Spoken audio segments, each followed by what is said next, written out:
नाज़रीन, टंडो जाम में सिंध तरक्की पसंद पार्टी पारा मच कचहरी मुनक़िद कई वई, जंहिंमें सूफ़ी रागियुनि मच कचहरी के 4 चंड लगाए छॾिया।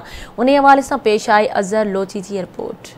सिंध तरक्की पसंद पार्टी पारा टनेजाम जे माल गुदाम वट मच कचहरी कोठाई वई। मच कचहरी में सूफ़ी रागी वज़ीर अली शाह, दिलदार ओठो समेत बेन रागिन शिरकत कई। मच कचहरी में टनेजाम समेत भरपासे वजे माण्हुनि वॾे अंग में शिरकत कई। मच कचहरी में सूफ़िन रागिन पारा सिंधी माण्हू पधर लखन में जहिड़ो गीत चई वेठलनि खे जुमाए छॾियो।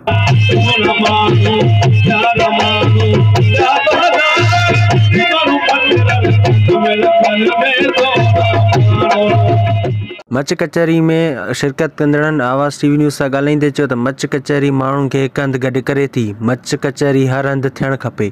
जा मुंतासिरा जा वारा जसुल आहिनि ऐं ही सकाफ़ती जेके मच कचहरियूं आहिनि या सकाफ़ती जेको असांजो ॾींहुं आहे, इहो असांजो अॼु जो ॾींहुं कोन्हे। सकाफ़त असांजी तमामु क़दीमी आहे।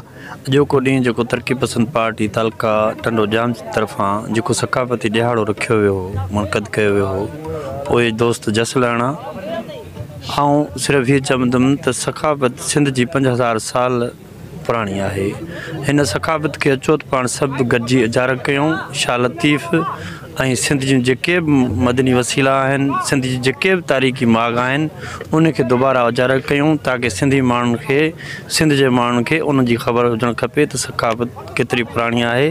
जेके बि माग आहिनि, मोहन जो दड़ो आहे, मकली आहे, एवन हितां असांजी हटड़ी में जेको आहे माग आहे। मच कचहरी राति देर ताईं जारी रही। कैमरामैन ज़ुबैर अली बरोड़ो सां गॾु अज़हर लोची, आवाज़ टीवी न्यूज़, टंडो जाम।